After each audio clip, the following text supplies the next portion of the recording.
being racist isn't against the law or a suable offense.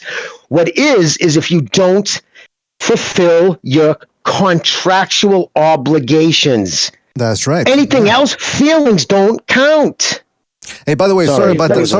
No, it's okay. But I just want to preface this by saying that we were off the air because we had to restart the stream. What happened was somebody was trying to spam the stream, and funny enough, Bucho told me that the last time this happened to him was when he was talking about the LDBC. So it appears that somebody out there doesn't. It appears that last. Hold on, can you hear me? Yeah. So I was starting a stream like 2 months ago about the LDPC, and it was just recognizing myself. And as soon as we started the stream, there was like this. It looks like hackers, man, because you can't fucking like it just spams the fucking chat, and even if you block them, like they still keep coming and coming and coming.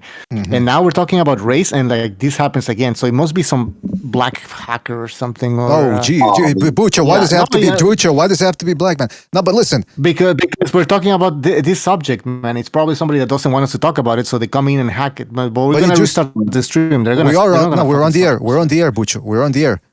I told you, fellas, we're on the air. But I want to say something real quick. Yeah, you got. I know you got. It has to be somebody that doesn't want us to talk about this shit. But that's the thing. That's what that goes back to my point before.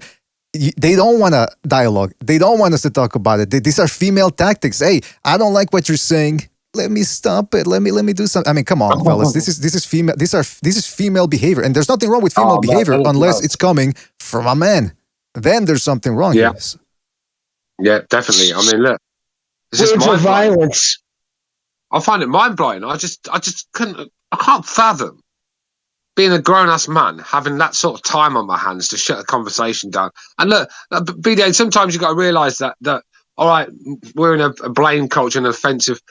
Everyone's offended these days, but sometimes the truth hurts, and you just got to accept. Why lie to keep someone happy? You know, I just don't. All right, as long as you don't push it too far, you know, start getting overboard. I get that, you know, because you've got a channel to. I get that, but if the truth is that Terence Crawford is not making money for Bob, and you know his numbers are not that great, he's not the star he should be, then that's just the facts. Forget his colour. Pretend he's no colour. At the end of the day, that is still the facts. You take that to a court, the judge is going to look at the numbers and think, well, I don't, you know, at the end of the day, this is business, and he's getting paid more than he should be. Well, where's the racism here? You're going to get laughed out of fucking court, man. Yeah, I don't think it makes it past discovery.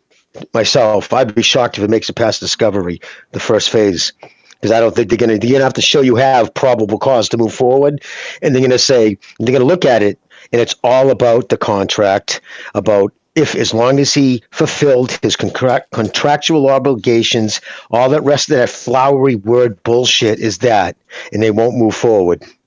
That's what I believe. Did Mikey Garcia had to sit out for about 2 years to get out of Bob's contract? So Terence has had an easy ride, if you ask me. 2.5, yep. Was it 4.5 years? Sorry, yeah, there you go. No, 2.5. I'm sorry, I said half. Yeah, 2.5 years. Hey, by the way, I want to give a shout out. He acted like he won. Sorry. That's okay. I want to give a shout out to Omar E for his contribution to the Super Chat. He says, can you give me a temporary wrench? Well, we'll see, man. I mean, listen, you can't stop BDA boxing, man. This type of tactics. See, we just restarted the stream and that's it. So no harm done. We're still going.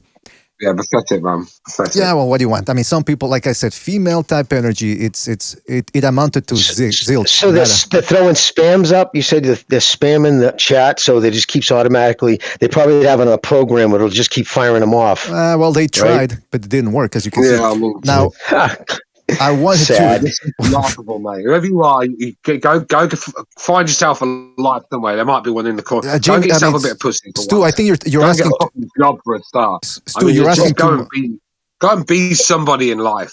You're asking too much. Show. You're asking too much of that person. You're asking too much. Man. Go and be somebody.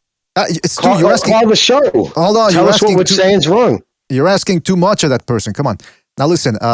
Yeah, like Bucho says, they don't want us to talk about this. Why not? I mean, you can't talk about it. Listen, BDA never dies. The boxing debate arena never dies. So keep at it. We'll see what happens with that. But yeah, Bucho, are we restarting the phone lines or? Yeah, we can. I'll do it. Okay.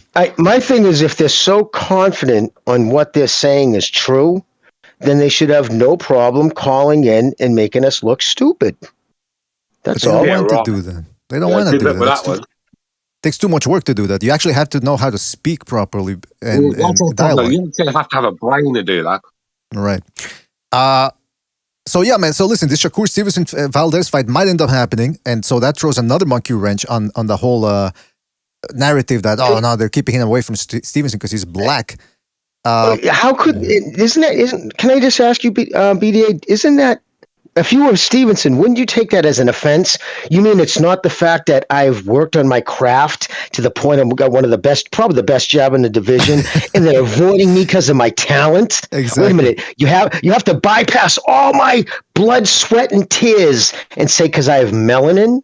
Like, seriously? It's such a fucking insult. They don't even realize they're insulting him for that. These people are avoiding his talent, not his fucking rapper. You know what? That's interesting. I didn't know that. And number two, you just reminded me of something. This whole thing about, people saying that there's systemic racism against blacks in boxing and that they want to keep the black boxers out. Isn't that too? First of all, a lot of these people say we. They're trying to keep us out. First of all, are you a boxer? Are you a professional boxer? Because if not, I don't exactly know why you're saying we, number one. But it just goes to show you that these people attach themselves and project the accomplishments of others onto themselves. Number two, Jimmy, you brought up an interesting point there. When they go, well, they're trying to keep Stevenson away from these guys because Stevenson's just that good. Isn't that too also a cop-out for a lot of these people? They're acting like a bunch of teenage popular girls. You know, the popular girl in high school, she's always like, well, everyone's against me. Everyone's against me. They're so jealous of how good looking I am. That's hubris too.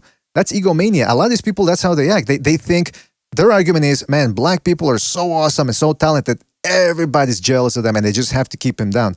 I think they love to tell themselves that. It's sort of like a masturbation session. They're just beating each other. You know what I mean? It's just stroking their ego. Yeah. I agree with you. I mean, it's narcissism at its finest. Sorry, Bella, keep going. I have a delay. I'm not here to stroke no man's ego. So if that's what you're looking for, you're in the wrong place, man. We're not here to do that. We're just here to talk boxing. If you're offended, bye. Yeah, we're not going to apologize for speaking our mind, debunking a lot of these flimsy accusations, and then go, oh, well, we're sorry. No, actually, we have one black friend. I mean, I have black friends. I listen to black music. Fuck you. We're not going to do that. Mr. BDA, like I sent I sent it to you in the Discord, but this is a Pew. Pew is a left-wing organization, if anything, but they do polls. They're the biggest polls taker in the country, and they did a poll, and it's in the thing, like I said, and it asked your ethnicity, how big of how important and how big of a role does that take in your life, right? It was 75% of blacks said it was either important to extremely important to them. The same number of whites was 15%.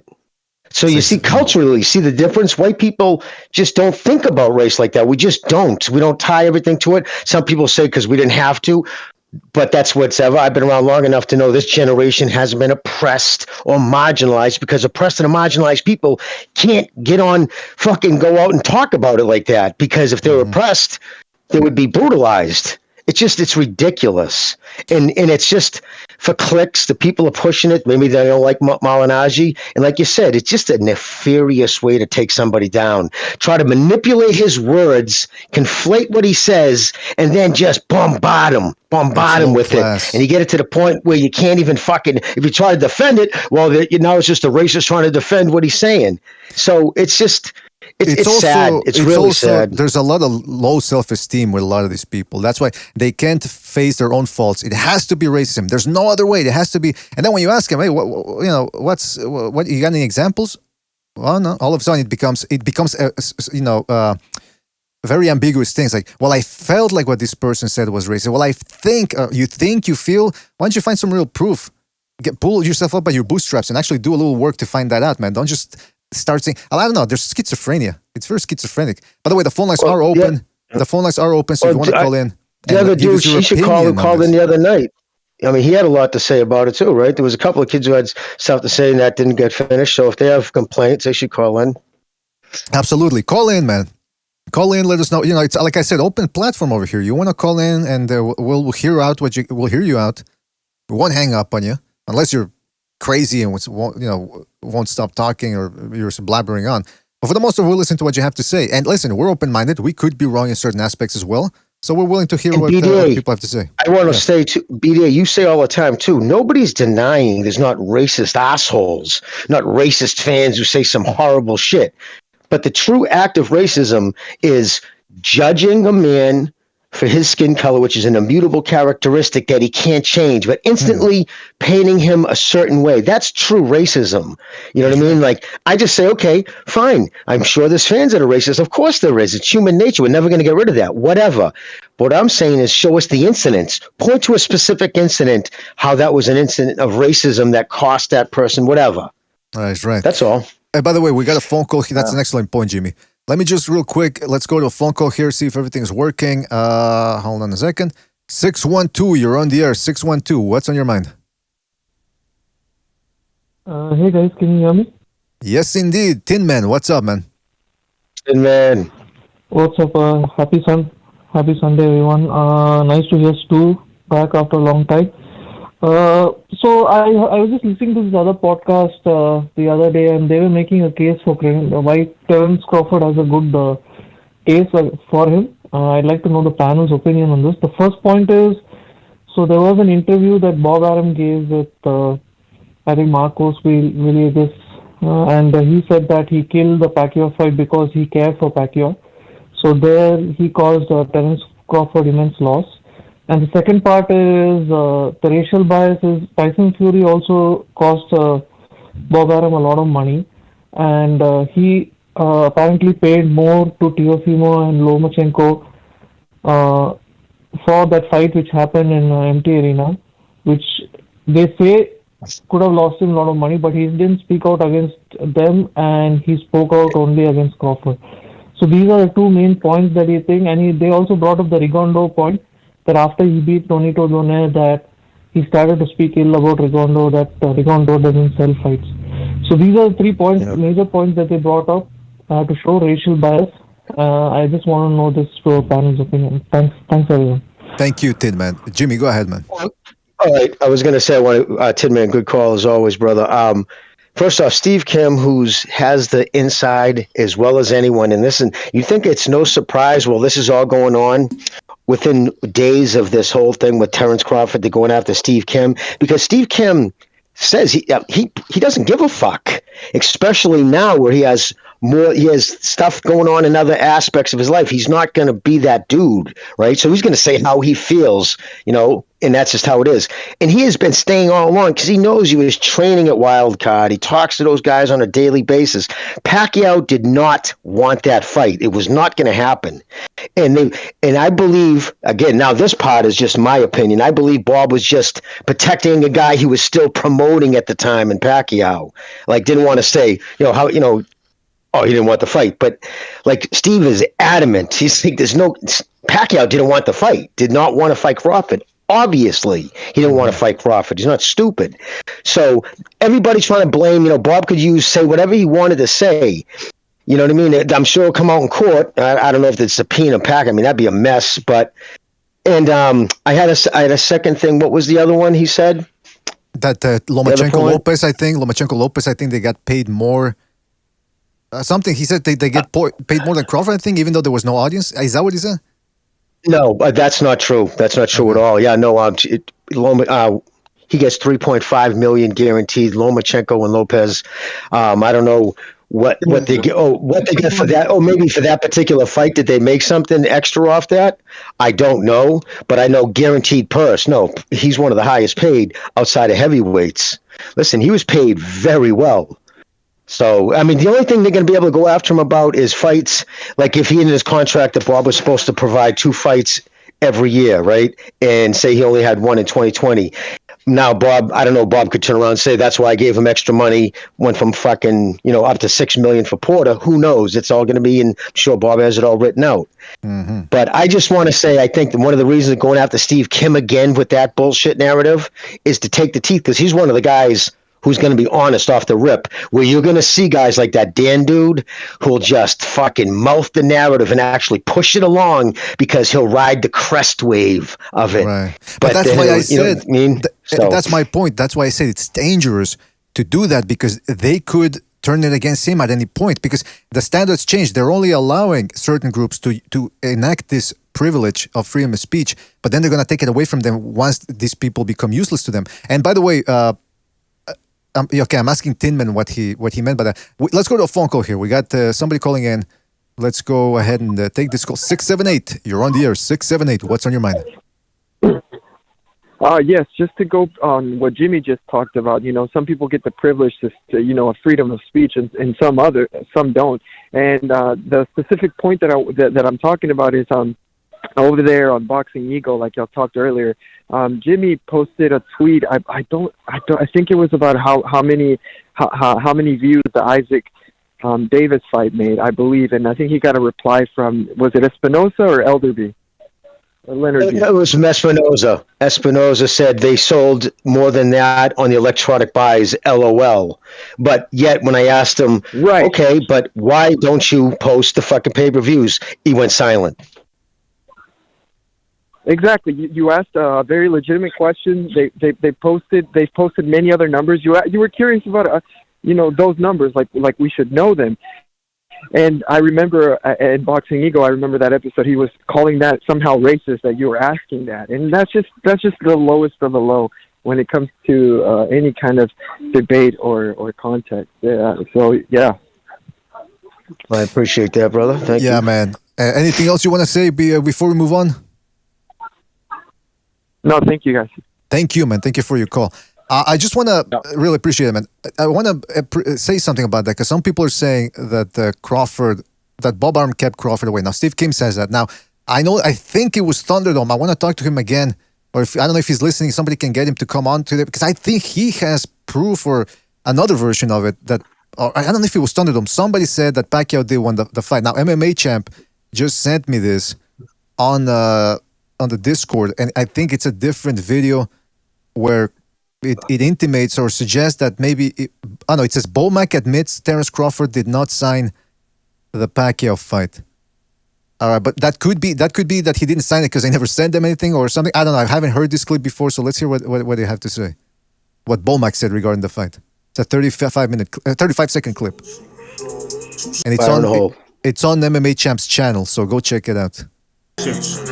No. It doesn't have that much flavor like occasion. But inside, because I had him hold up to make sure that the money was going to be on his way. So as a manager, I got to do my homework and find out if the money's going to be there. You don't just be signing no contract just to be signing a fucking contract. Now, Pacquiao did sign a fucking contract. He signed for a certain amount. All right, now I didn't follow this whole saga. I don't know the ins and outs of that, but it appears that the guy. I know exactly what happened there.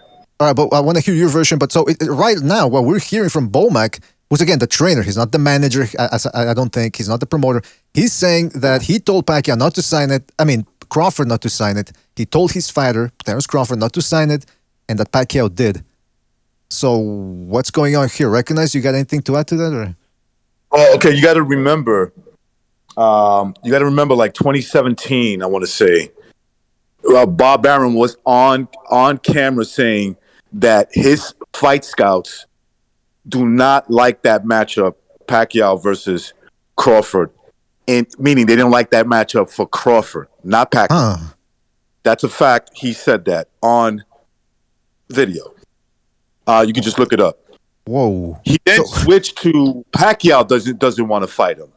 But as you heard right there, Bomac said that he had Crawford not signed the contract because there was uncertainties with the money. That's what I'm translating there. But Pacquiao signed. See what I'm saying? You think they went down like this? Because from the timeline, maybe when Pacquiao was a little younger, he was thumbs up for it. And Steve recently started talking about how Pacquiao didn't want it. Maybe when he did his comeback, obviously coming back to Crawford wouldn't have made sense, I would think, right? Do you think that's the timeline? I'm just, again, spitballing.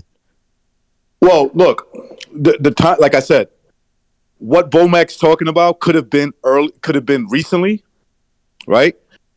I'm not sure from what I'm hearing. If it's recent, then it goes to show you that at least when it comes to Terrence Crawford, they weren't sure about, at least when it comes to the money. Okay? But this whole idea that Pacquiao, according to Bob Arum, just did not want to fight Terrence Crawford because there was like maybe he was afraid or whatever. You know, I've never heard Pacquiao say that. I've never heard Pacquiao say that he was afraid of anybody like that. But I have heard Bob Arum say with his own mouth back in 2017, it's a long time ago, that he was afraid. His fight scouts were afraid of this fight in terms of it being bad for Bud Crawford at that time. At least at that time. Yeah, I could see that. You got a southpaw fighter, and remember that when it comes to fight, matching fighters, Top Rank is one of the best, and they just, of course, they would want Terrence Crawford to win. It makes more sense. He's the younger guy. Let me just jump in here and say, just real quick. Just real quick. Don't forget to hit the like button, fellas. Please hit the like. Real appreciate it. And call in. We got the open line. So if you disagree with anything I always said about, give us your point of view about the Malignaggi situation. Or even if you still want to talk about the Crawford thing, which we're talking about right now in terms of negotiations. And real quick, just to that whole situation, official boxing scorecard boxing in the chat is saying, now recognize this video with Bomac is about the recent negotiations months before Pacquiao signed the Spence fight. So apparently this is from 2017. That's what I'm trying to say. Right. Yeah, you see, I'm glad he corrected me on that because I wasn't too sure of like when that happened. This whole thing that Pacquiao was afraid of Crawford and it's a myth. Of course he's not. Yeah, just think of he's seen Crawford's style before. He's seen that style plenty of times. Yeah, just think of the T-Rex arms. And think about the T-Rex arms versus the long arms. You got a southpaw, a guy who fights southpaw through 12 rounds every second of every round, versus a guy who might have to switch it up depending on the fighter. Just think of Yorkis Gamboa, fighter with the same type of length in the arms, throws combinations and punches and combinations. Pacquiao would have been a horrible style for Crawford because of the long arms. Like you mentioned. And isn't Mickey Garcia, wasn't he talking about suing, was it Pacquiao's team or suing Pacquiao's people because he thought he was getting the fight because I guess Pacquiao took money from some promotion outfit. Oh, but I just want to make one point about Bomac. What he said is very important, guys. Remember the whole time, that whole narrative with Wilder when they offered Eddie Hearn, okay, overnight, you have 24 hours to sign this, and we're going to give you $50 million. We got $50 million for you. And Eddie has said, okay, great, but okay, let me see the money. Where's it come from? And they made that whole stink that went on for like 2 years about that. They still talk about it. Anyways, did you hear Bomac say, nobody fucking signs a contract until they know that money's good. You know what I mean? That just completely blows up the thing, because that was always the thing. Like, Eddie's like, yeah, you can say you got 50. I want to see that shit. You know what? That's boxing 101. I just want to say that was a good thing that he said that. Amok PvP in the chat says, shout out to Amok for his contribution to the super chat. He says, Roach on camera said he didn't want the Crawford fight. Shout out to Amok PvP for his contribution. Now now we got two things going on here. Some people could take that statement that Roach said, I don't like the Crawford fight. He could be saying, I don't like it stylistically, but ultimately it's Pacquiao and of course Top Rank who decide. Number two, this doesn't invalidate, I don't think, what Bomac said, because apparently there was an offer and Bomac said, we don't like the money. So it appears it could be a case of neither guy really wanting that fight. Maybe Roach whispering to Pacquiao, hey, don't take this fight, don't take this fight. Pacquiao wanting it, but the other guy's playing hardball, and then ultimately everybody's saying, you know what, we'll just go our own way and get other fights. But doesn't necessarily mean that either guy was scared of the other. Yeah, but he couldn't fight. I just realized something. He couldn't have fought Crawford then anyways. When he left the PBC, Top Rank, because they wouldn't pay his tax bill, he signed with money in advance a 3-fight deal with an option for a 4th. At the time, it was 2 years out of the ring. He only had fulfilled 2 of them. In fact, there's an article out there where he talks about how, they were saying he should have taken that money from that other deal and even talked to Mickey Garcia unless it was through Al Heyman because he owes him a fight. So if he was even talking about fighting Crawford contractually, he couldn't have. So that's just bizarre timing, too, on top of everything else. Just wanted to put that out there. No, that's true. It's just bizarre. So see that again, that's why I always say I don't try to get too much into the whole negotiation aspect of it because who really knows? I mean, we got journalists giving the people tips or pieces of what they heard or what somebody told them, and then the rest of us have to piece it together. And to me, it's just, look, I'm a lazy boxing fan. I just want to watch the fights, man. I don't want to get into the whole fucking social political thing about it. But I'd look. What's up, Mr. BDA? What's that? What's up, Mr. BDA? What's up, Gonzalo? Sorry not to have formally introduced you, but it's just we got a lot going on, man. Yeah, that ain't my bread and butter either. Nor I really like to talk about it. I'll tell you one thing. What you said earlier, real quick, about the cops. Yeah, they're quick to tase you, man. They're quick to be aggressive if you don't want to cooperate. That's a fact because I experienced that myself. Got tased and put the dog on me for really no specific reason. Other than I was drunk and they saw me as a threat. So, they will do that in the United States. There you go. Shit knocked out of me for smirking at a cop. Literally fucking mag flashlight upside of the head because I smirked at him. Yeah, well, you had like that a fucking pineapple. Yeah, if anybody's interested, I'll try to find out which episode it was. But Jimmy told us a horror story involving a psycho cop in his old neighborhood that would just go after everybody, and he was probably connected to or something. It was like, involving wet works and stuff like that. So, I mean, well, let's not talk about it now, Jimmy. He OD'd on heroin, so that tells you what kind of cop he was at the end, so. That's insane, man. Hey, by the way, Black Chibi in the chat room, shout out to Black Chibi for his contribution. He says, Jimmy, why Andrade got to send a contract to his mandatory? Is he trying to reference to something you said earlier in the last couple of minutes? Why does Andrade? Yeah, Andrade, sorry. Yeah, Andrade got to send the contract to his mandatory. Why does he have to send a contract? Is that what he to his mandatory? Right? Yeah, to his mandatory. To his mandatory. Well, I guess WBO mandated that fight. So when they mandate a fight as the champion, you're supposed to, set the contract. Like, it's your terms he's going to try to agree to. But yeah, when you're the champion, you're mandated to fight somebody.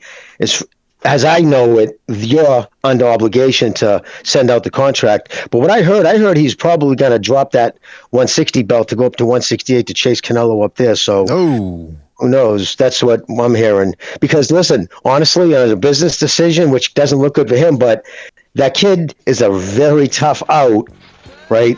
And that kid has no exposure. He has no fan base. I'm not talking about Andrade. I don't know how to butcher the kid's name, but the kid from Yugos, the Kazakh kid. Mm-hmm. I believe he's from Kazakhstan. Yeah, but Janibek Alim Kaluli or something like that. Yeah, that's not a big name, dude, as far as bringing in money. Thank you, Gonzalo, by the way. But for that reason, he's probably like, do I really want to fucking make, minimum? And this will be by far his toughest opponent. So I don't know. But then again, he's not exactly fucking saying, personally, he should take that fight if he thinks he has the goods. If he beats him, then everybody would be jammering for, Canelo, you got to fight him. This kid's just took out that kid, right? Instead of fucking making your own legacy, make them deal with you. You're going to go up there like a fucking bowl in your hands. Please, sir, may I have some more? You know what I mean? Like, what the fuck? Here's the funny thing. That guy's not a big name, but in the end of the day, if he beats that guy, he will get the credit. People know boxing. They pretend like they don't. A lot of times, there's like a bunch of casuals all over. No, but if they beat that guy, he'll turn heads. He'll get noticed. That's the fact, man. Yeah, some of these guys have to realize they're not stars, and they have to take. They're gonna have to. First of all, it's not like they're cutting coupons and eating cat food. They're getting paid millions if they fight a guy like Canelo or whatever. Take the money, and if you really believe you're that good, beat the other guy. And you won't become the most famous boxer in the world, that you don't take that mantle away from the A-lister, but you do become more famous than you were before. You got nothing to lose. And by the way, real quick, shout out to Amak PvP for his contribution with the super chat. He says, it's annoying that as boxing fans, we have to decipher everything like the Da Vinci Code. Yeah, it's like reading the Bible. You have to. There's a million interpretations to everything you read, or like the Quran. Well, actually, the Quran, supposedly, it's quite direct. Let me just go to the phone calls here real quick. We got somebody waiting. 386, you're on the air. 386, what's on your mind? What's up, fellas? It's good to hear BDA back in action, pumping those shows, man. Coming back with some fire, man. It's been absolutely excellent. Thank you, Action Jackson. We do try to live up to your name and bring in the action. What's on your mind, man? I know, man. I mean, that's a pretty high standard. I mean, let's slow down a little bit. But the thing Calm down, Jackson. Terrence Calm down. Crawford actually, he does. What I recognize, Jimmy. What's his name? Terrence Crawford actually does have a case because Bob Arum is on tape stating, "I can't promote." Like, and I'm indifferent. So he's on tape stating, "I can't promote African American fighters." Like that he said that. Like he tried to make Bradley into the next Mayweather, and it never worked. Do you have okay? Listen, if he did say that, then there is a problem. I will say that, right? Mm-hmm. Now, of course, there might be. Obviously, there's nuance to that, right? So there would be some. What was he talking about? Was it like, did somebody ask him? Haven't you noticed that African Americans are losing their stardom?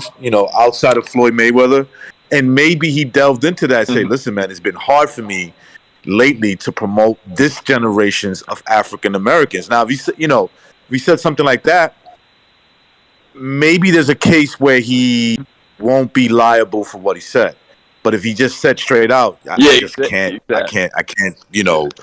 can't promote African Americans, that could be interpreted many different ways, But to your point, though, dude, it would have to be maybe talking this specific generation, because he fucking promoted Muhammad Ali, Marvin Hagler, who, mind you, had to fight 50 times. He made the motherfuckers notice him. Like, he went out and made his own legacy. And that's what, unfortunately, these guys won't do. But yeah, even if he did say that, it would have to be the whole conversation. Did somebody say, well, there's rumors that you can't promote, and did he say, like, oh yeah, I can't promote African Americans, like being like facetious, and they just cut it up? Who knows? I don't know. I didn't hear the whole thing. But again, it's no matter what he said, it's about the contract, right? What's that, brother?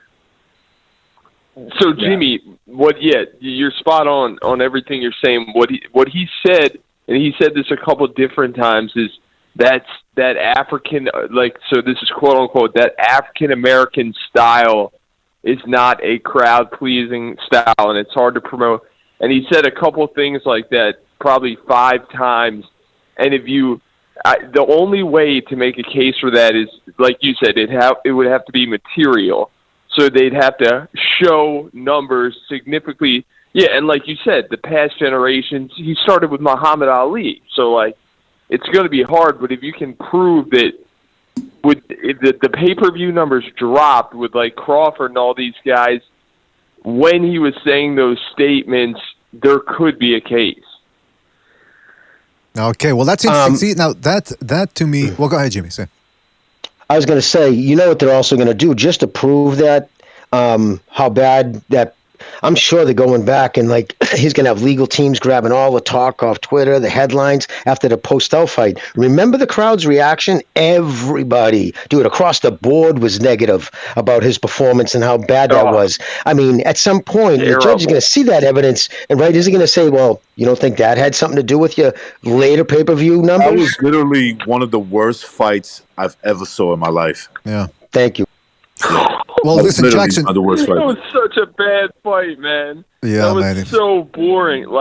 He literally, he pot shotted him maybe once a round. I was like, is this guy gonna? That was one of the biggest just bitch performances, and everybody said it was a massive. I think that's what really ruined the relationship, because the look on Bob's face after that fight was just he gave him a substantial raise after it, brother. Think about that. Yeah. All right, listen, Jackson, thank you for your call, man. Excellent. Jackson, thanks, brother. Yeah, we do have to move on, but point taken. Guys, good talking to you guys. Good talking to you too, man. Action Jackson. Peace, brother. Making the big bucks out there with the real estate thing. I wanted to give was there a super chat here real quick? Because we gotta get to a phone call too. Okay. Yeah, so it's interesting that the whole the Crawford-Pacquiao thing, it just seems like maybe neither side really wanted it. They didn't have their heart set on it, and once the negotiations became too difficult, both sides just said, screw this. That's the way it appears here. And again, but see how people jump to the conclusion, they go, well, no, it's because this guy's scared. No, it's because the other guy's scared. It's just, yeah, go ahead, Gonzalo. Yeah, it's just like in life, man, sometimes things don't come together for different reasons. And like in boxing, if you duck somebody, maybe to like the fans, oh, well, he ducked that guy, and it's not a cool thing. But in a business sense, or maybe in a style thing, where you think you maybe cannot win that fight, it's okay to bypass a fighter. A lot of people think that we have to like if we don't like something, oh man, yeah, they should be seen like in a negative light. In real life, if you duck somebody like as a fighter, I think that's okay, man. Sometimes you just duck somebody because you probably can't beat them. Doesn't mean you're not a good fighter, as evidenced by Pacquiao's career. And even then, that's hard to prove, Gonzalo, because there's sides to every story, and then you gotta really dig in and see who's really avoiding him. It's a big mess, man. Just that's why I try to, like you said, Gonzalo, I'm right there with you, man. We've talked about this before in private. We're boxing purists. It doesn't mean that we invalidate that people are discussing this, because we're discussing it now. You have to do that every once in a while. But at the end of the day, it's like in the Apollo Creed movie, BDA. Sorry, it's like in the Apollo Creed movie when they told him about Stallone. And his trainer Tony said, "Yo, he's all wrong for you, baby. It doesn't mean that that Stallone was better than Apollo Creed. No, it was just the wrong style matchup for him." Yeah, why go through that again? Hey, don't forget to hit the like button, fellas. Hit the like, really appreciate it. Let's go to a phone call here. Don't forget, fellas, phone lines are open, so call in. Give us your opinion on the whole Malignaggi thing and Crawford versus Arum and this whole infestation of political correctness that is being put on boxing. 347, you're on the air. 347, what's on your mind? Yo, what's going on, BJ? Oh, I just wanted to speak. How was Bob Arum's racial bias, and even if he is racist, which you cannot prove, but say he is, how did his racial bias affect you, right? He gave you the highest payday the top-ranked fighters ever had. I mean, you're one of the highest paid top-ranked fighters. You know, he put you on pay-per-view multiple times, and you did bad because of your performance. It's not his fault. He put you on pay-per-view. Now it's your time to show the fans what you got, and you shit the bed like you did with Postal. You ran, Khan, you ran. I mean, like, come on. That's a great. And also with the Pacquiao fight, right? Mm-hmm. Listen, you didn't sign the contract, and he's saying, or what's the name, Bomac. He said, "Oh, we didn't know if we were going to get the money." Second of all, when has Bob Arum never given you your money? You got your $6 million, didn't you? So, well, that's what. Like, come on, it doesn't make any sense. Right, that's what the suit alleges. Pacquiao, the big fight was in front of you. The contract was right in front of you, and you chose not to sign it. Okay, so he's not going to win this this lawsuit. He's going to. I don't even think the judge will laugh at his fate, at him in his face, bro. The judge will laugh at him. He'll be like, "What is this?" Like, he'll be disappointed and felt disrespected that it's even brung to him. Like, come on, man. Well, listen, I mean, I the documents. Bob Arum should counter sue him. Well, maybe that's what he's gonna do. I mean, we'll have to wait and see. Because look, the only thing that I disliked about this whole thing was when he added the racial element, which is now even the racial hustlers are saying, well, it's not about the race, it's about the money. Because you saw the documents and it said that supposedly Bob Arum promised him a certain amount of money, or promised him that if he fought Kavaluskas, he was going to get him the Spence fight, or try to get him the Spence fight. Look, if Spence said no, how is that Arum's fault? I mean, it's just a whole bunch of... The lawyers are going to have to fight over this. Yeah, go ahead. Also, PBC, their fighters don't want to fight Bud. Dan Garcia, he declined the contract. I mean, like, come on. They do not want the fight. So if Bob Arum sends them contracts, which he did with Dan Garcia and other PBC fighters, and they decline it, what is he supposed to do? And also, right, if Bob Arum is so racist, how is he giving Shakur a unification bout in the MGM Grand Arena? And it's supposed to be on pay-per-view, I heard. Like, come on. Exactly. Doesn't make any sense. Exactly. So there's too many MMA black fighter, right? And Bob Arum doesn't like black fighters. Why is he putting him on pay-per-view in the MGM Grand fighting for a unification bout? Tell me that. Yeah, thank you, MHM. Good point. Somebody call in and explain that to us. If he's such a racist, why is he giving Shakur Stevenson the fight that a week ago these people were saying, no, he doesn't want to give him Valdez because Shakur is just too much of a great black athlete, too dangerous. MMA, you're growing. You're growing, son. You're growing. No, but you know what? But majority on him is pretty up there. But the point still remains, though. Maybe he did get shorted for money, but our whole point from the beginning was don't bring race into it if it's not. It has nothing to do with race. It's like, dude, it's just it's a contract. Like, I mean, basically, when you know when something has to do with race, when it says like clear out, it's clear there. Black people should not apply, or Spanish people should not apply, or this guy should not, whatever race. If you can't prove that, you're asking someone to get into the mind of someone, and that's dangerous because that could be done to you one day. You know what, man? The other thing is, that's a great point, recognized, but I also want to say something about that because let's say Bob Arum said, listen, I'm going to do business with what's his name, the PBC. I'm going to send Errol Spence an offer to fight you, Terrence. Terrence Crawford, what if he says, no, I didn't like the money. I don't like the money. Because apparently that was the rumor, right? Crawford thinks he's a bigger star than what he actually is. That's hence the lawsuit. He wants $6 million to fight a nobody. He wants $5 million to fight a scrub. Well, not a scrub, but a guy who's past it, a has-been. Yeah. Meanwhile, the Terrence Crawford, Errol Spence side can say, look at our pay-per-view numbers, look at yours. So that's how the fight falls apart. It has nothing to do with Bob Arum either not trying or Bob Arum being a racist and not wanting to make that fight. If Crawford is the one that's pricing himself out, as Bomac said, they didn't like the Pacquiao money. So there's a precedent there of Crawford being offered fights by his promoter and him and his management team or his trainer saying, no, we don't like the money. We're not going for that. We'd rather take $6 million. Yeah, I'm pretty sure whatever they offered him had to be a career high. Mm-hmm. You get what I'm saying? Like, it had to be a career high payday.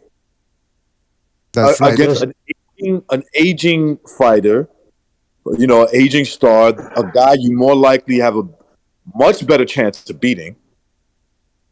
It's you got to start looking. He needs to start looking in the man in the mirror. Exactly, and on top of that too is somebody in the chat saying, well, you don't know all the details. Well, that's why we've been saying from the beginning. But one thing that's for sure. But the one thing that's for sure is the whole racial issue aspect. He didn't have to bring that up. That's the whole ridiculous aspect of it. Let's go to a phone call here. Yeah. I was gonna say we do know that he was under contract with PBC and couldn't have made that fight. That's a fact. That's not our opinion. But Top Rank, you mean? So I don't know why he would. Yeah, no, he was under contract with PBC. He couldn't have made a fight with Terrence Crawford because Crawford was Spence, with Bob. Yeah, so that's what I mean. Like so if he was even sending feelers out to other fighters, I guess Mickey Garcia said he did, but also Mickey was with the PBC.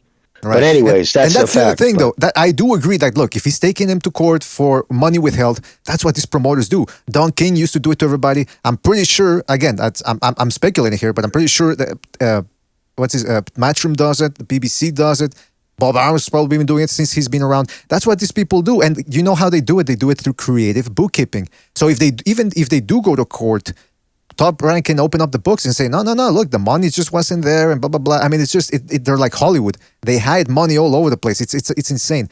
All right, before we continue, let's go to a phone call here real quick. 561, you're on the air. 561, what's on your mind?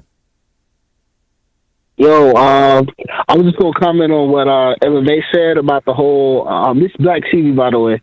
Oh, yeah, I just wanted to comment on the whole thing what the Major said when he said, well, if he's so racist, why did he give Shakur Stevenson the fight with Oscar Valdez. I think, in my personal opinion, and I may be wrong on this one, is that he gave Shakur Stevenson that fight is because because he knows that he might be a little worried that Shakur Stevenson might end up leaving too. Maybe, but there's a problem with that. He's under contract. Yeah, I was going to say, he can't just leave. He's under contract, I think, for at least 3 more years. Oh, damn, that is true. But I just been debunked. I don't know what to say. Chibi, I thought you were going to say he gave him the fight to paint a perception, like, look, I'm not, listen, this is what I'm doing. But no, I was going to say that fight's been in the talks. If it's come out to this far, that means it's been in negotiations since before these allegations were made. Yeah, that's. But I thought that I assumed that he didn't want them to fight. Yeah, I thought he wanted him to fight Navarrete or some shit first. Yeah, maybe they figured out. Maybe they offered the both sides money, and those sides were happy with the money, and maybe Top Rank worked the numbers, said, "Hey, maybe we can make a good profit out of this," and they went ahead with it. What I'm trying to say is, look, everything I'm saying is speculation, but that's the whole point. Everything we're saying, for the most part, is speculation. We just don't know all of the truth and all the facts that go on in negotiations. So at least let's be happy that if the fight does go through, which is what they're saying, we're gonna get the fight that most of us want to see, which is Crawford Stevenson versus Valdez, the best fighting the best. Yeah, so, but okay, and then my last thing I'm gonna say, but I mean, it's kind of like, I'm just saying, you feel me? It don't seem a little sus that, because I know he didn't want that fight to happen yet. It don't seem just a little sus that he's like, fuck it, let him fight. Maybe, man. Again, I don't know. How do you? But no, Chibi. How do you? You said I know he didn't want to make that fight. I'm just asking. When you say that, that's saying like you know for a fact. How do you know he didn't want to make that fight? Well, no. Well, it's a fact. Well, it's a fact, Jimmy. That he literally said, okay, I don't want before they fight. Shakur Stevenson should fight this guy, and Oscar Valdez should fight that guy. But now with all this court situations coming out, and I'm pretty sure Terrence Crawford talking to him, and out of nowhere, we get a tweet saying big fight coming soon. No, Chibi, I just said, you didn't listen to it. I just said it didn't come out of just nowhere.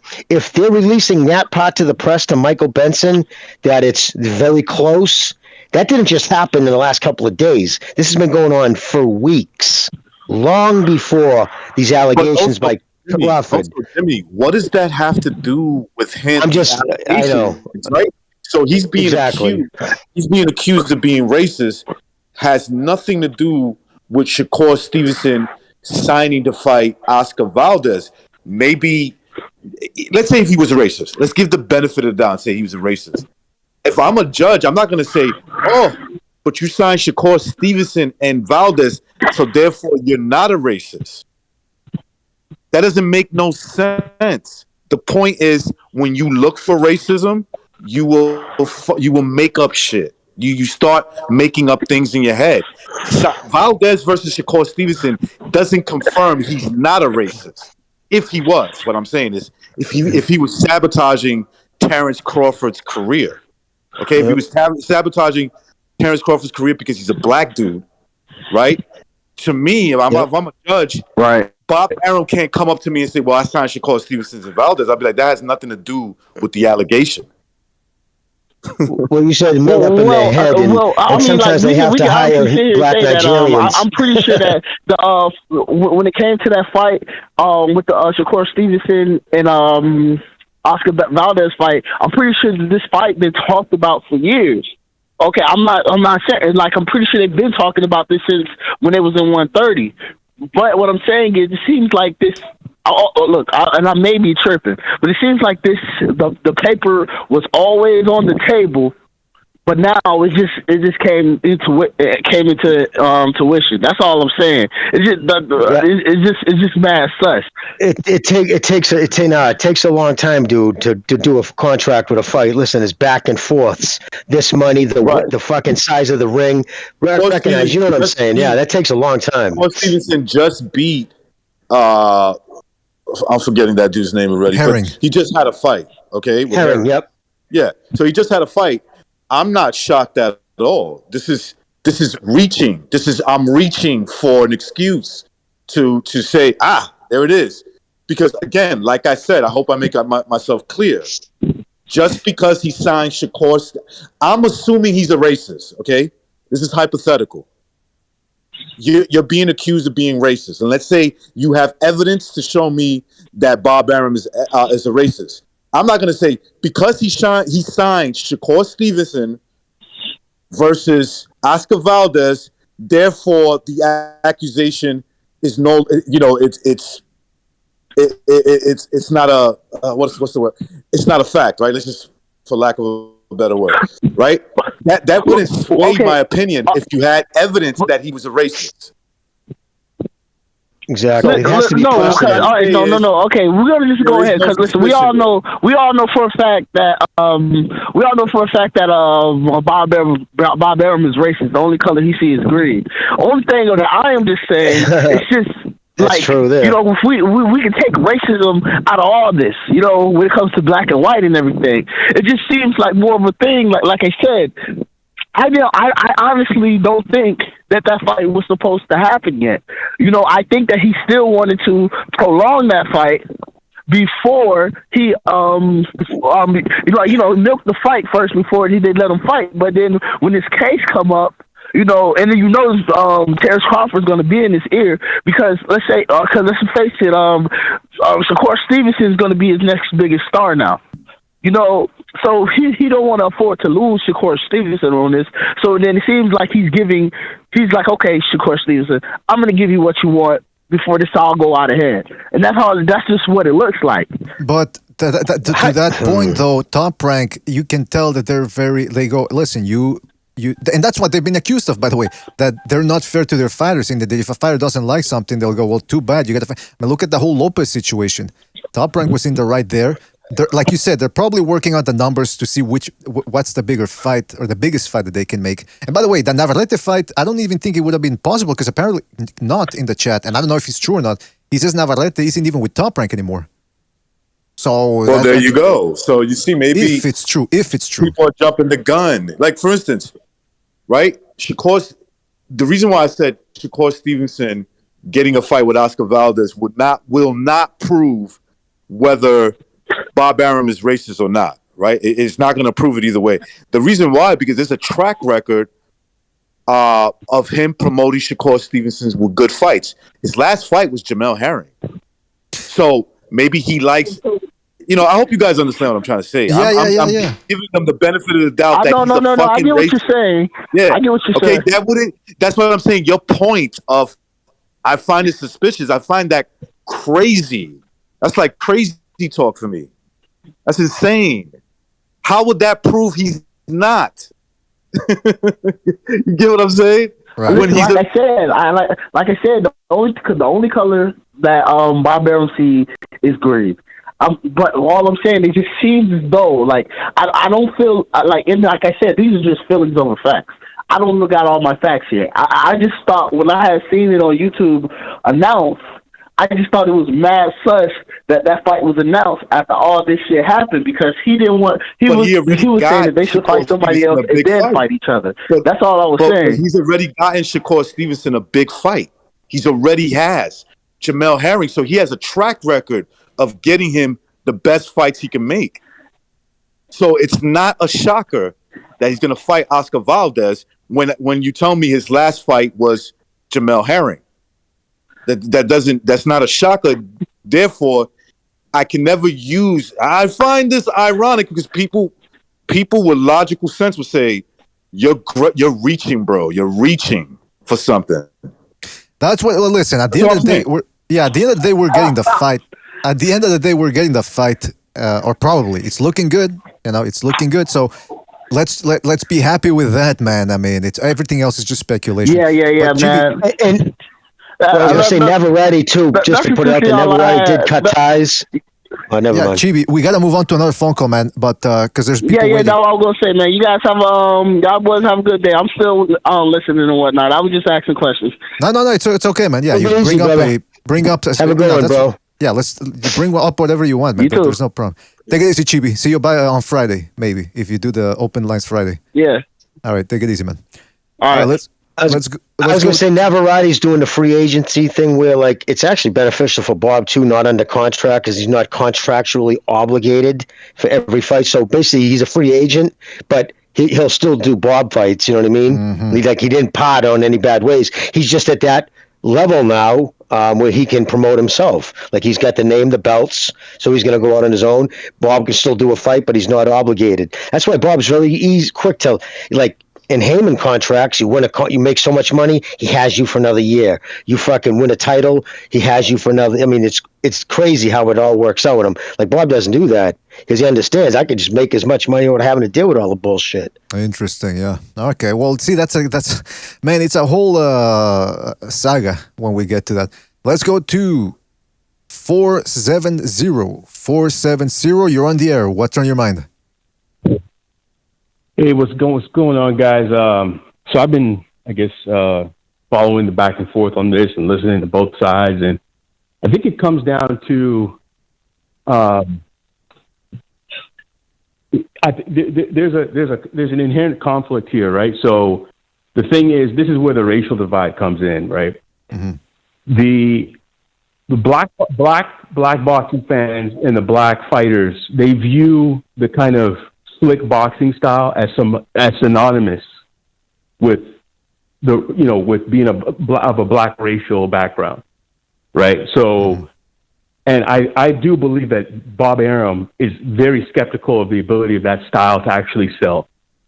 I think he believes that it has a ceiling, and I think that that's why he didn't invest fully in the career of Floyd Mayweather, and that's why they listed Floyd Mayweather in the legal documents, and Floyd Mayweather left. And he ended up selling. But the difference between Floyd and Crawford is Floyd is an entertainer outside of the ring. He knows how to get people triggered and excited to watch his fights, whether it's to see him win or lose.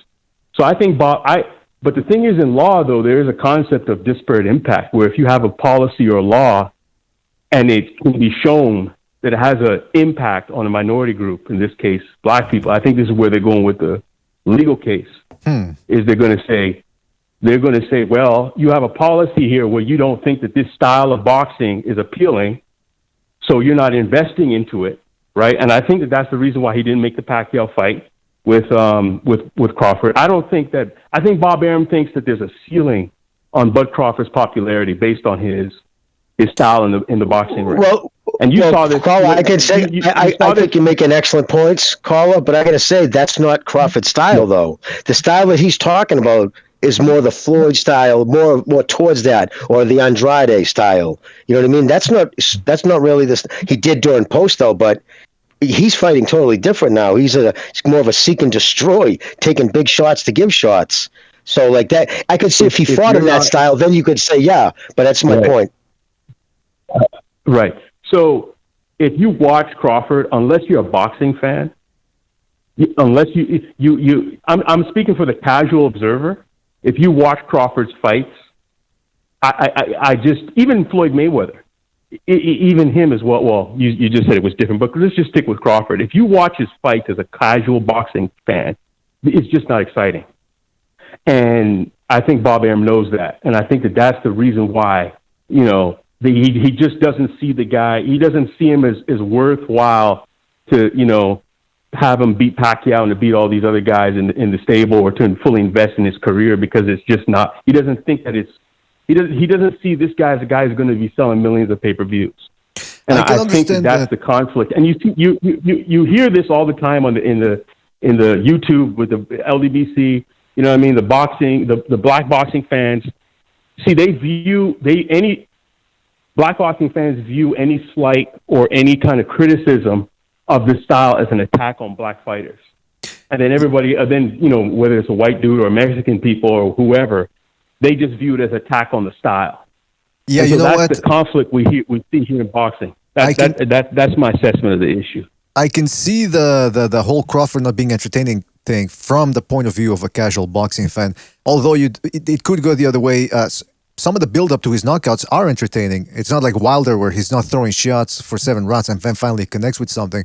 Now, but in regards to the stylistic thing, he's going to have to prove that Crawford's lawyers are going to have to prove that the top rank or that Bob Arum as a whole was aware that there is such a thing as a black style and that it's not entertaining.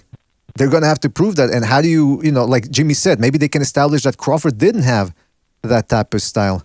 And so therefore that's just, it makes no sense to say that it has something to do with race. I mean, it's Bob Arum has never actually said that. He never said that, there's a black style and it doesn't sell. Maybe they can, what else? Well, sorry. Yeah, maybe they can pick apart certain statements and present that, but it's difficult, man. The way I see it, I don't know. I would say the fact that he's the highest paid, the highest paid welterweight has, negates all that. He can say, well, he didn't like my style, so therefore he made me the highest paid welterweight. Okay, now let's let the caller respond, and then we have to move on to another call. Yeah, go ahead, 470. Okay. So the last thing I would add is, okay, if you look at, let's take Floyd Mayweather, right? Mm-hmm. Bob Arum didn't want to make the De La Hoya fight because he thought that Floyd would ask for too much money, right? So what did Floyd do? He bought himself out of the contract. He got the De La Hoya fight. They blew the fight up with the promotion 24/7 on HBO. They sold millions and millions, set of pay-per-view records. So clearly, Bob Arum underestimated the ceiling, the value of what Floyd could do. And that's what I'm trying to explain. The reason why he did that is he doesn't, in the way he promotes, and this is what Crawford is saying in his lawsuit, the way Arum promotes the makeup of his company, the racial makeup of the executives, the way they do business, they don't see how a guy like Floyd could sell that many pay-per-views because of the way that they're thinking and the way they do business. They can't sell a Floyd. They can sell a Sugar Ray Leonard. They can sell a George Foreman. They can sell those type of black fighters, a Muhammad Ali. Some of the, but in this current market, I don't see. Again, what they're saying is the way that Bob Arum does business and the way he sees boxing has a harmful impact to black fighters. That's why I think they're going with the lawsuit. Right, all right, but can I just say real quick? It's going to be impossible to prove. Because why would he have Floyd on HBO more than any other one of his fighters? He had him on HBO 23 times. If he thought that of him, then you got to prove intent, right? Then you got to prove that intentionally he tried to sabotage Terrence Crawford's career because he's a black guy. You get what I'm saying? Because you got to hold the defendant liable, right? Well, so let's say you can only prove that he accidentally didn't know how to promote an African American fight or whatever the fuck that means, right? So if you can prove that, that's still not intent. You know what I'm saying? So, let's just be clear here that the caller doesn't say he believes this, but he thinks that it's a possible strategy. Right. But I just want to say it's a possible strategy. But see, that's the thing, though. We're all speculating here. I don't think that any of us are attorneys. I could be wrong. But that's the thing. That's if this does get to court, that's how it's going to be. They're going to be playing. But what about this? No, but what about that? And it's just a whole bunch of legalese that I think it's out of our depth or above our pay grade. So it's going to be interesting to see what happens. I know a little bit about legal gibberish shit, right? But and I'm telling you, like, unless there's something concrete, this is not a case. Well, listen, we'll talk more about the case as it proceeds. So, caller, you brought up some good points, and if you want to call back when it comes to that, feel free to do so. All right, man? Yeah, good call. Good call. Yeah, very good call. All right, take it easy, man. All right, guys, take care. Take it easy, buddy. Yeah, because I mean, anybody, if they do try the strategy, then the other guys obviously are going to come up with a counter strategy, and it's just going to go back and forth. It's going to be that was a great call because he was bringing up points of view. That's what we want to hear. Right. No, that was a really good call. That's what I'm saying. It's going to be entertaining if this thing goes to court. That's for sure. It gives us content to cover. All right, let's go to. But do you see how there was a counter though, right? Bob put him on 20, like, you know what I mean? It's just. Yeah, it's going to be hard, like I said, hard. And the other thing is, maybe he did get money for Mayweather, but Mayweather wanted a bigger cut. That's something that they could use against Bob Arum. That, hey, look, he's greedy or whatever, but that doesn't mean he's racist. And we go back to the whole race thing. But again, maybe he did offer Mayweather a shitload of money for the De La Hoya fight, but Mayweather wanted a bigger cut. In fact, that's what Mayweather said. He said, "I want to cut the middleman." I don't think he was displeased with the offer from Bob Arum, the money he got for the De La Hoya fight. I think it was the cut that Arum was saying. I don't know. I could be wrong. Yeah, he left amicable, dude. I remember he thanked Bob for what he did for him. Like, it was the same thing with Navarrete. He got to that point of career in his mind where he didn't need him anymore. You know what I'm saying? But his name was already established, and Bob understands that. He doesn't want to keep these guys. You know, like you said, you can go make money with somebody else. Do it. I don't care. Like, it's all about taking him to a certain point. That's why he knows he can hold him for so long. And then you don't really want to have the big name guys all the time under contract because it's a pain in the ass. Yeah, I mean, it's complicated, man. That's for sure. Let's go. They get in trouble. I'm not saying black fighters. I'm saying fighters in general. The more fighters you have under contract, the more bullshit you can get tied into. Shut up, you. What a sordid business. Hey, we got Kevin from Chicago calling in. Kevin, what's on your mind, man? Windy City. He made some comments in the past. He made some comments. He said something about, he said MMA fighters, UFC fighters are a bunch of skinhead homosexuals, a bunch of skinheads or something along those lines, racial comments. Yeah, he did say that. Some voters. We should sue him.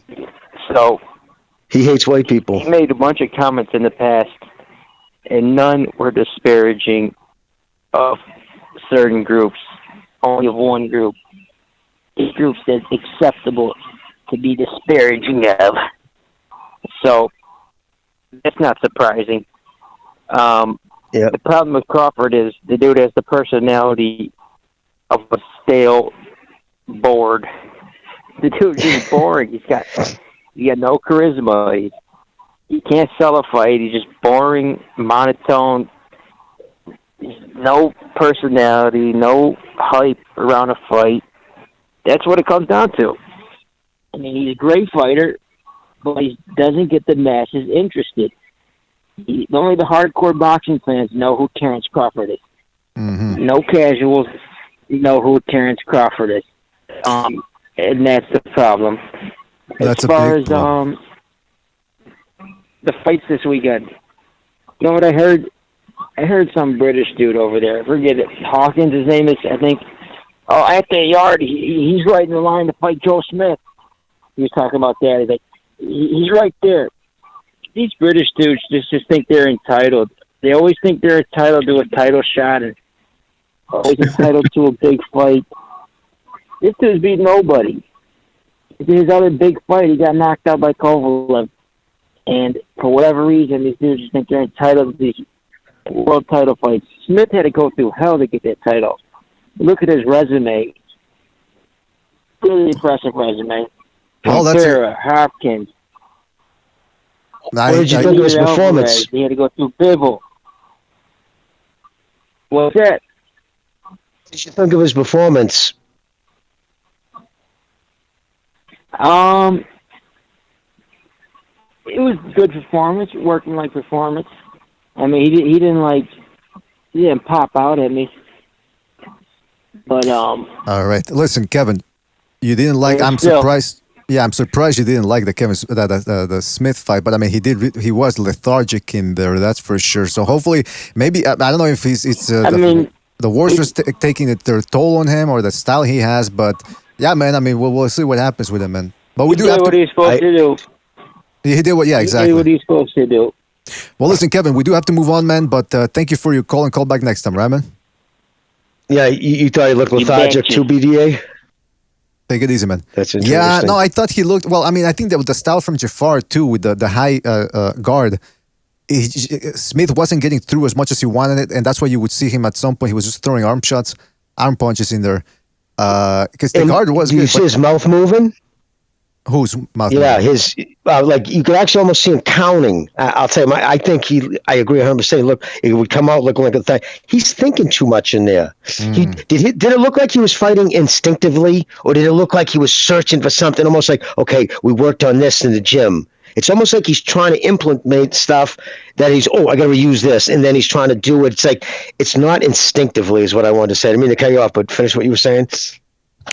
When he fought Eleider Alvarez, he looked much more looser. I think that's to your point, exactly. Which is, and against this one, maybe he knew, hey, look, since it's a last minute replacement, let me work on some things here. He certainly didn't seem to fear the punching power of Jafar, and again, maybe he shouldn't have. because Jafar just wasn't letting his hands go. And by the way, Jafar, the way he went down, that's a guy who could have physically kept going, but it's just, he said, nah, it's time to go. There's nothing I can do. Took.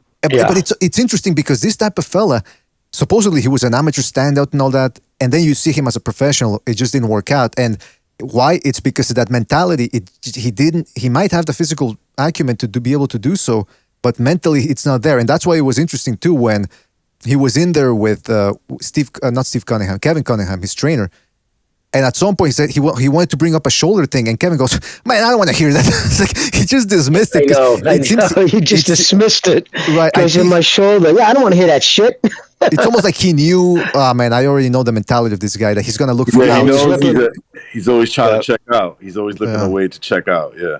So, yeah, man. I mean, silly thing. He took a fight in 8 days. Probably thought he was keeping himself. Everybody thinks they're in condition. Then he was in there, and he realized he didn't have the legs under him, and he was going to get fucking put out. So he quit. His soul was taken. Because that high guard was, I mean, you can still feel the shots, man, and it hurts. It's a physical sensation of pain. Let's go to 818. You're on the air. 818. Hey. What's on your mind? Okay. This is Tone. I'm a big boxing fan. I'm also a big Terrence Crawford fan. Oh. What I think the problem is that Bob Arum never set up the Pacquiao fight for Terrence Crawford. See, that's where he feels like he would have gained his star power. Because if you listen to Bob Arum's interviews, he always say he knew how that fight would end up. Basically, Terrence Crawford would have won, and it would have been a landslide win. See, nobody's giving Terrence Crawford the actual credit that he's been doing with the people that he's fighting. Even Kavaliauskas, he's a very good fighter. He was a hard hitter, and a lot of people were intimidated to even get in the ring with him. But Terrence is taking on all challengers, and that's where he feels like Bob Arum has kind of like studied his growth with his career. And if you just take a moment to think about Floyd's career, that's when, after he beat Oscar De La Hoya, that's when Floyd was the number one guy. So Crawford wants to be the number one guy. He hasn't ducked anyone. As far as I'm concerned, I think he's been doing what he was supposed to do. But if Bob Arum is not setting up the fight, then what do you need him for?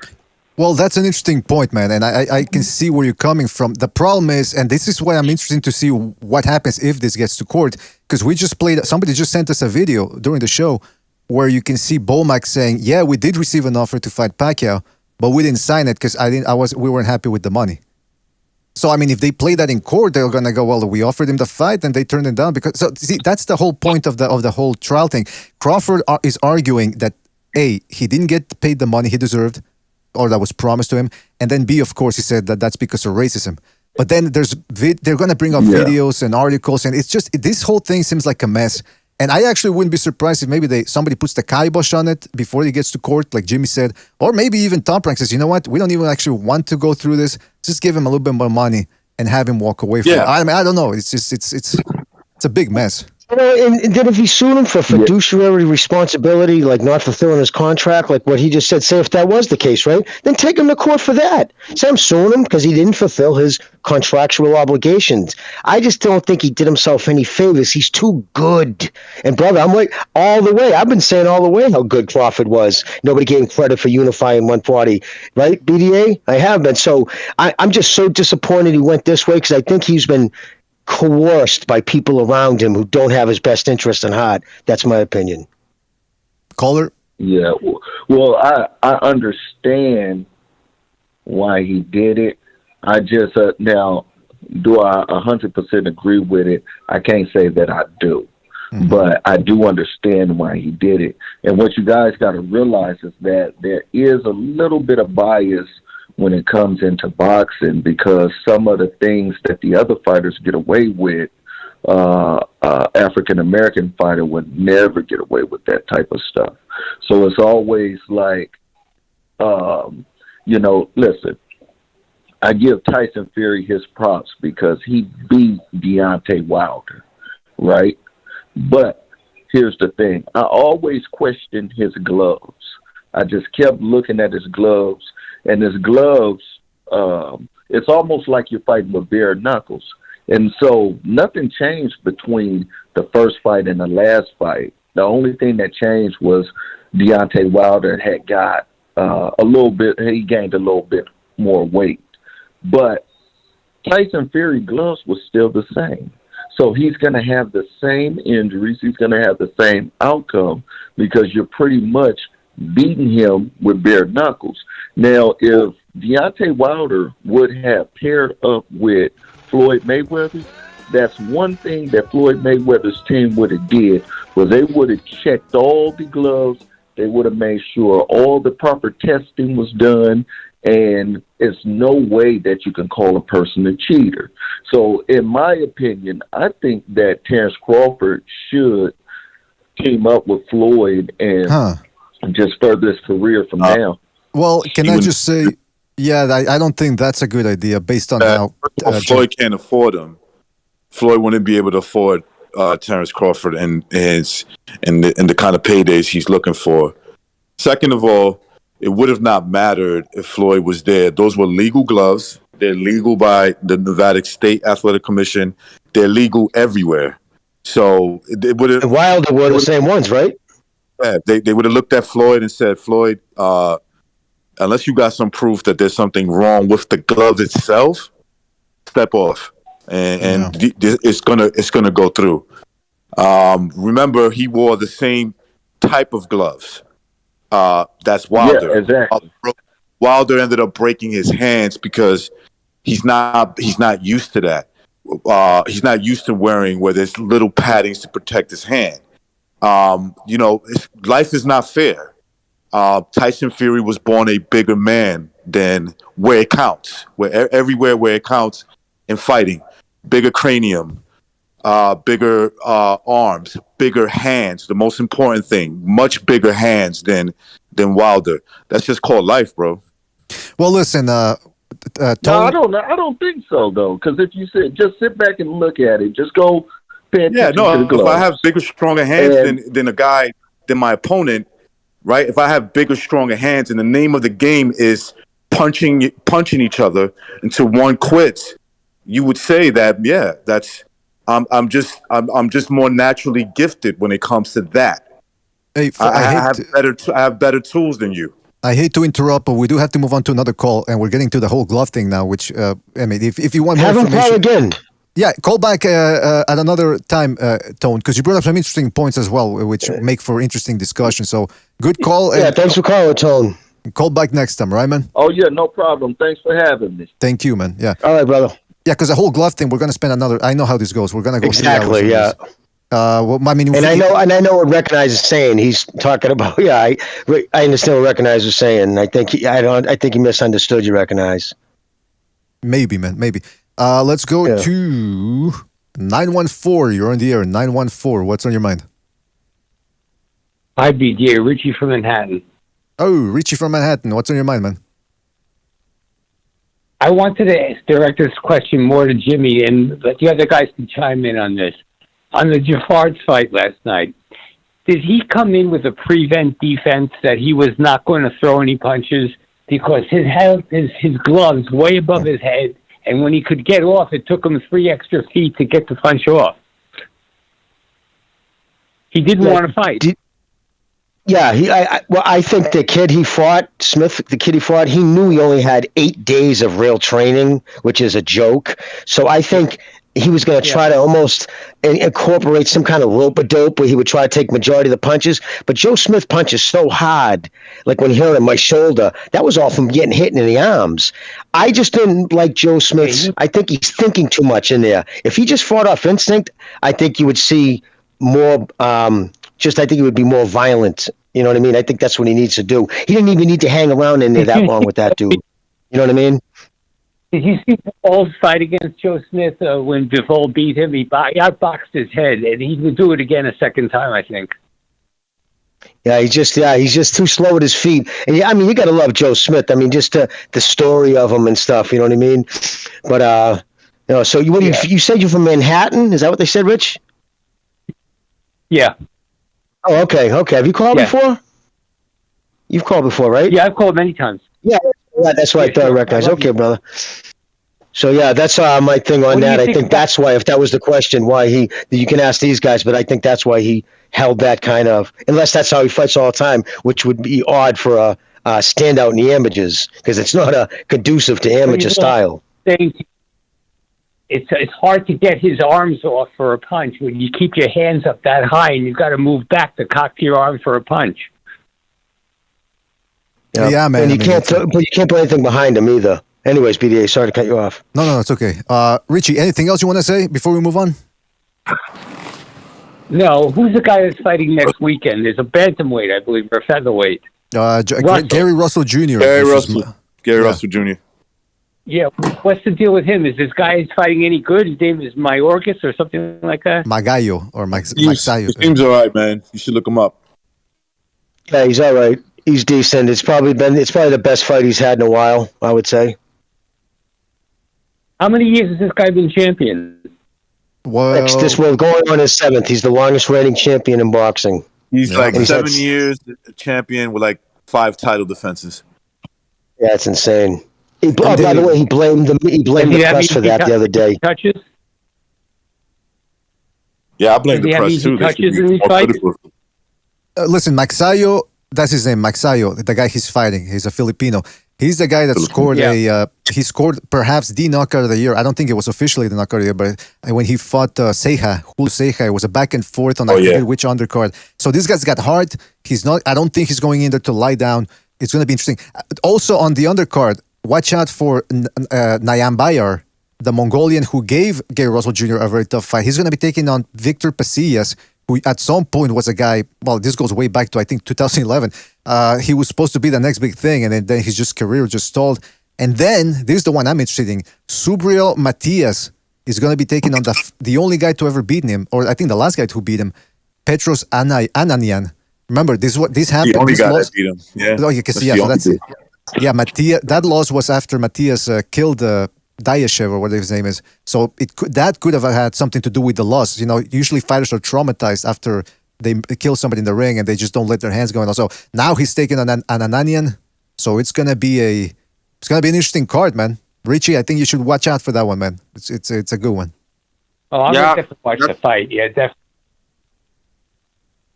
All right, well, Richie, thank you for your call, man. Appreciate it, and call you.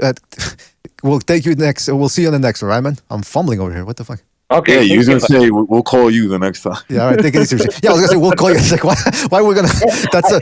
I thought you were being a dick. Like we'll call you. No. We're not telemarketers. We're not telemarketers. Yeah, we're not gonna fucking bother you while you're having dinner. We'll call you the next time, buddy. Thanks.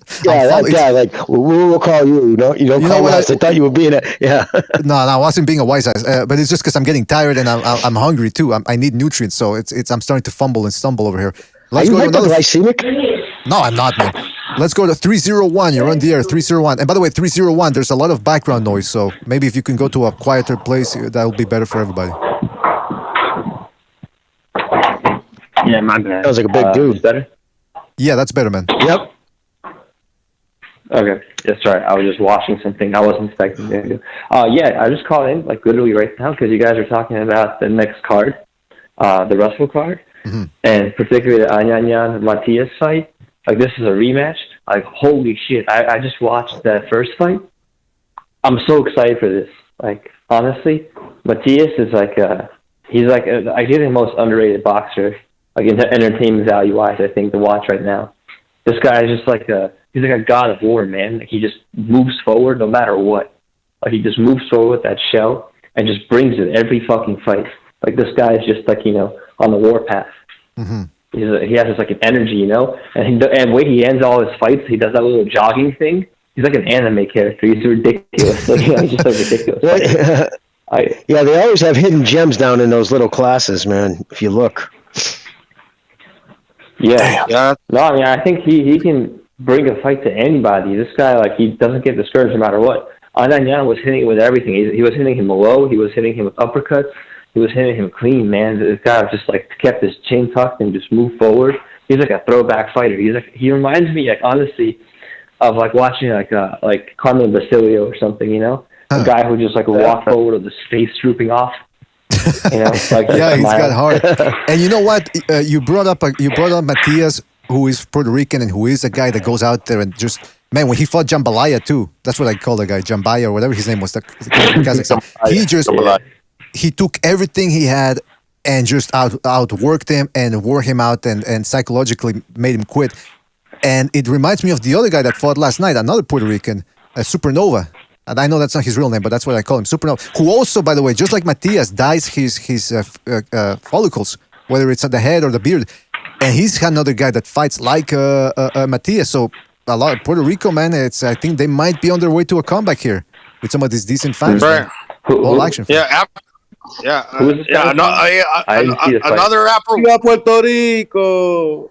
Another Afro Puerto Rican that speaks Spanish. Afro Puerto Rican. The only problem is fucking his mannequin guy was more exciting than him. Oh really? I didn't think he was that. I didn't think he was that exciting last night. I don't know. He was so much bigger than that dude. I like that he broke him down, man. But yeah, the guy we're talking about, caller, is Alex Nova, I think. Is that his name? What's his real name? Hold on, let me check it out. Alex Nova. He's a Puerto Rican Nova. guy. That's Nova. Yeah, Nova. Yeah, Nova. Huh. I guess someone to watch out for. Yeah, the Island's producing some pretty decent talent. Like, I think if Berlanga even got with a good trainer, he could, do something with his career, because that guy has a lot of power. And he's a little fat, he could be a middleweight. If he got a little bit disciplined, he's a big dude, but, if he really wanted to, like, cut himself down. But obviously, Xander Zayas is a guy.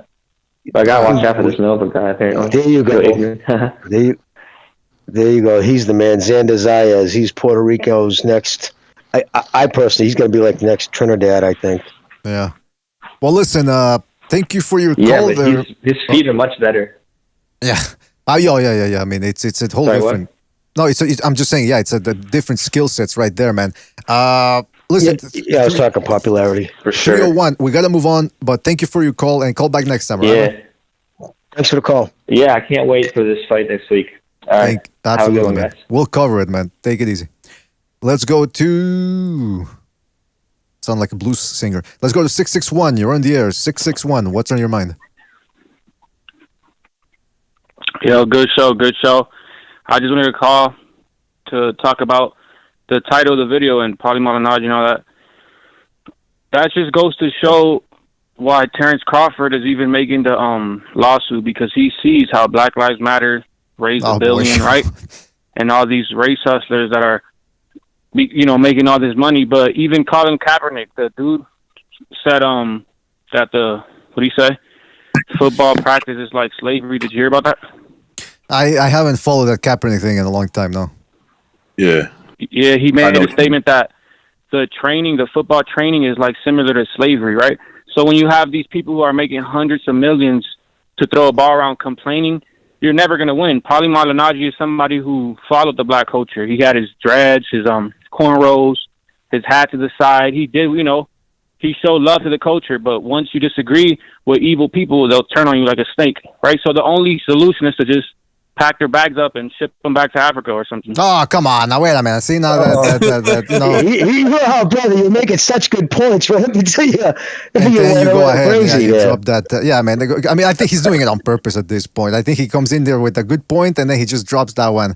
And then people will say, oh, you see bomb at the end. That guy, fighter spirit or something, fighter spirit. Yeah, listen, I'm going to put the disclaimer up. The views that you hear here from the callers, from the panelists, even from myself, the host, one of the co-hosts, are in the chat room, are not representative of everybody, or the board of directors rather, because we do have a board of directors, and they keep us in line too, man. So anyway, Go ahead, Gonzalo. No, I was just gonna say that's right, baby. There's a board of directors. What do you think? You think he was being nefarious, like coming on to say something? No, I don't think so. I think he's just. He might really feel that way, man. I know who that is, by the way. Into the mind of a caller. He's doing a different voice too. Anyway, listen. We do have to go. I'm going to get me some fish, a little garlic, a little lettuce, and celery. Good eating. because I am getting sounds hungry. good, man. Oh yes, you got to stay lean during the winter. Most people here. Are you broiling or are you frying? How are you putting that up? Nah, just a couple of fillets and just frying that a little bit on the what you call it? Yeah, on the lemon. No lemon, man. You know what? A lot of people like to get fat here during the winter because like bears. The opposite. This is lemon chicken? No lemon chicken. I'm just it's with a little garlic, have some fish, salt, a little pepper. Oh, nice. What kind of fish? Haddock. I think it's a yellow type of fish. Anyway, I don't even know. I forget the name, but I just know that there's two types that I like. But here's the point. This is the time right now, winter time. Get lean. Don't wait. So, because some people say, "Oh, right before summer," they go, "No, I'm gonna lean." In May or April. Let's fucking do it now. Do it now. You got nothing to lose. Do it now. Yeah, but you got to pack on the pounds during hibernation. That's why New England girls don't look like they do in Southern California, because 9 months of the year they're covered in a fucking bunch of heavy clothes. Yeah, that's why. The name of the game is called blood flow. Blood flow. The blood's got to flow through your body, so you got to exercise.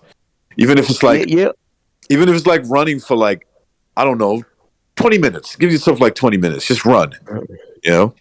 Yeah, people think they focus too much on diet. Oh, what should I eat this? Should I eat that? If you're working out a good amount and doing some HIT, high interval intensity training, you can pretty much eat what you want, unless if you're already fat and you're doing exercise. Then no, then if you want to lean down, then you watch what you eat. But pretty much, if you're at above good average shape, you can eat whatever you want. Just keep working out, and that's it. To your point, bro, real quick, it's better to eat a Snickers bar than to skip a meal. The reason being, if you ever get that hunger ping, when you're that kind of hungry, your body goes to the first, quickest natural source of energy, and muscle is made of mostly water and nutrients. It breaks it down quicker. Fat comes off slower. So. Yep. Yeah, and you know what? I remember when Fernando protein, man. Protein is very important for men, especially as we get older, too. I remember when Fernando Vargas was having trouble making weight, and he would talk about how he wouldn't eat for 3 whole days or something. And I think Dr. Margaret Goodman said, well, I mean, sometimes starving yourself, you'll actually get more fat or something like that. She'd said that it's not actually, fasting is good. I believe fasting is good, but you got to do it right. And not to say something gross, but even if you look at any kind of captures, even like the Philippines, the death march, you look at those American soldiers, they were skin and bones, but they still had fat on them. And that's to that very point. When you starve, the first stuff to go is muscle. Not fat. There's always going to be fat laying around. In fact, you have to have at least 2% body fat around your intestines or you'll die. You'll have a stroke. Whoa. All right. Well, see, there you go. See, with Jimmy, you always learn something, man. That's what I like talking to Jimmy, man. I talk to Jimmy. Well, that's why I like talking to everybody here. Everyone's got. That's one of the few things I know about is that whole garbage diet, because it had too much a part of my life for too long. I lived by that garbage. Now I eat everything and I'm fat and happy. Hey, that's one way of going about it. And you know what? Just to conclude this is a show where we talk about boxing. It's just been an exceptional time right now where we have to, invest 3 episodes into this type of thing. But we should be back to normal in the middle of this week, because we do have a good card coming up via Showtime with Gary Russell Jr., Maxayo, Matias on the undercard. So it's gonna be interesting to see what happens there. It is an open forum here, especially on Fridays when we do the open line Fridays. Anybody can come in. We don't censor you. We don't have 1,000 wrenches here. We don't do spam attacks on people because we can't argue properly with people like some other people do. No, we'll argue. We'll debate. See what you got, man, because we could be wrong. We want our minds changed if we are wrong. And that's the credo. Those are the values that we have in this show. Anybody's welcome. We're not going to discriminate against you. Debate arena. For sure. You know what they call Subriel for short, right? It's going to sound funny. Subri. For short for Subriel. Yeah. Subri, ven acá. Subri. You know what? That sounds like a dog's name. If you shorten Subriel to Subri, it's like I wouldn't do that, man. But anyway, I was thinking the same thing. No, it's like Lobito, eh? In any event, shout out to everybody that called in, everybody that donated with the super chat. Shout out to everybody that was in the chat room. I'm talking about Spurger King. I'm talking about Locutus, Shazar, Mark Doherty, Great Bingus, Eddie Valenzuela, I know Triple JJ was in here as well. MMA champ. Jaguar. Shout out to Jaguar. The Blame Triggs. Mark Doherty. Or said Locutus. S. Gonzalez. Eddie Valenzuela.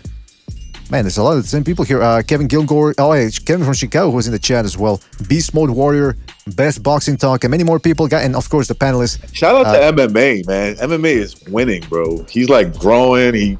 He's got different accents. That kid is a special talent. That's all I got to say. Yeah, man. And shout out to all the panelists. Like I said, recognize Jimmy, Gonzalo, Bucho was here. Stu. Hey, BDA, one quick question real quick. Hey, what about soda? Is soda good or bad? No, that's bad. It's liquid. It's like Bernard Hopkins calls it liquid crack, man. That's what soda is. Don't drink them. Okay. Well, I mean, about as bad as you can get. Yeah. I drink Red Bull. I love Red Bull. Oh, come on. That's the worst thing to... All right, listen. Shout out to everybody. Catch you in the next one. Take it easy. Don't forget to hit the like on the way out. Hit the like. Take it easy. Saludos.